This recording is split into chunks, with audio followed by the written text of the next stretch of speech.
દ્રવ્ય સામાન્યની પ્રસિદ્ધિ કરનાર દ્રવ્ય વિશેષ છે, તો પછી દ્રવ્ય વિશેષની મહિમા કેમ નથી લેવામાં આવતી? સામાન્યનો પણ મહિમા છે અને વિશેષનો મહિમા પણ છે. કે સામાન્યનો મહિમા જે અનાદિ વસ્તુ છે, જે અનંત શક્તિઓથી ભરેલું જેમાં છે એમાંથી પ્રગટે છે, માટે એ સામાન્યની મહિમા અનાદિકાળથી જીવે સામાન્યનો આશ્રય કર્યું નથી, દ્રવ્યનો આશ્રય કર્યો. દ્રવ્ય અનંત શક્તિઓથી ભરેલું છે, એનો આશ્રય કરે તો એમાંથી પર્યાયો પ્રગટે છે. માટે એ દ્રવ્યની મહિમા, એ જે શક્તિઓનો ભંડાર છે એની મહિમા કરવામાં આવે છે. પણ પર્યાયની પણ મહિમા હોય છે, શાસ્ત્રમાં એ પણ આવે છે. સ્વાનુભૂતિની મહિમા, કેવળ જ્ઞાનની મહિમા, મુનિઓની સાધક દશાની 37મી ગુણસ્થાની જીવતા હોય, એ બધી મહિમા પણ શાસ્ત્રમાં આવે છે. પંચ પરમેષ્ટિઓ પૂજવા યોગ્ય છે, પંચ પરમેષ્ટિઓ આદર કરવા યોગ્ય છે એ બધી. કારણ કે એમણે દ્રવ્ય દ્રષ્ટિપૂર્વક અંતરમાંથી સાધનાની પર્યાયો પ્રગટ કરી છે, માટે એને પૂજવા યોગ કહેવાય છે. એ બધી વિશેષની મહિમા સાથે હોય છે. એ બધી પંચ પરમેષ્ટિઓ નમસ્કાર કરવા યોગ્ય છે, પૂજવા યોગ્ય છે, આદરવા યોગ્ય છે. એ બધી વિશેષની મહિમા છે.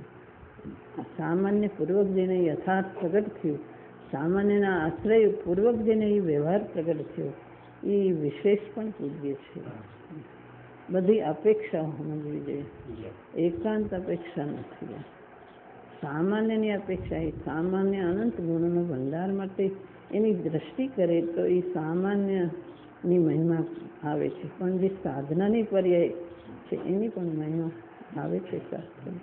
જો એ ન હોય તો પંચ પરમેષ્ટિઓ પૂજવા યોગ્ય કહેવાય છે.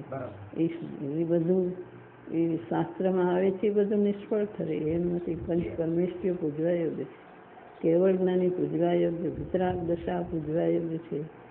37મી ગુણસ્થાને ઝૂલતા મુનિરાજ એમની અંતરની દશા, એ દશા પ્રગટ થઈ, મુનિની અંતર દશા પ્રગટ થઈ એટલે મુનિ કહેવાય છે. માટે એની વિશેષ દશાને લઈને એ બધા પૂજવા યોગ્ય છે.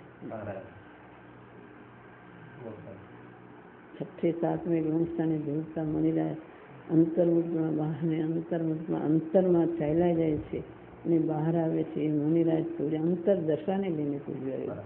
કેવળ જ્ઞાની ભગવાન પૂજવા યોગ્ય, કેવળ જ્ઞાની દશા પ્રગટ કરી માટે પૂજવા યોગ્ય છે. એકાંત કરવા જેવું નથી. હા, એકાંત કરવા યોગ્ય નથી.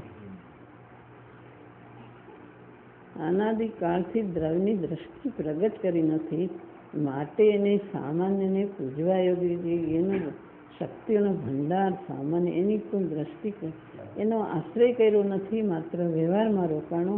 તે યથાર્થ વ્યવહારમાં રોકાણું નથી, માત્ર સ્થૂળ વ્યવહારમાં રોકાઈ ગયું છે.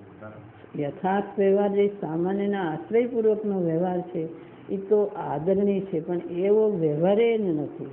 આ વ્યવહાર બધો સ્થૂળ વ્યવહાર, જે બધો સામાન્યના આશ્રય વગરનો વ્યવહાર, એવા વ્યવહારમાં રોકાણો, માટે એ છોડવા યોગ્ય છે એમ કહેવાય છે. એવો વ્યવહાર, એ વ્યવહાર એની દ્રષ્ટિ છોડે. એવા વ્યવહારની યથાર્થ દ્રષ્ટિપૂર્વકનો જે વ્યવહાર છે, જે વિશેષ છે, એ બધું આદરવા યોગ્ય છે. એવો વ્યવહાર છોડ એટલે અનાદિનો તો એ વ્યવહાર છે જેમ કે એને ખોટી ભ્રમણાને લઈને તું એને જે શુભ ભાવની એકત્વ બુદ્ધિને એ બધાને જે આદરવા યોગ્યમાં નથી, બધી સ્થૂળતા છે. બધું પંચ પરમેષ્ટિઓ પૂજવા યોગ્ય સાધક દશામાં બધાના શુભ ભાવો આવે છે. માટે વિશેષ અને સામાન્ય, સામાન્યની આપણે સામાન્ય મુખ્ય રાખીને આ વ્યવહાર પણ વિશેષ પણ પૂજવા યોગ્ય આવે છે.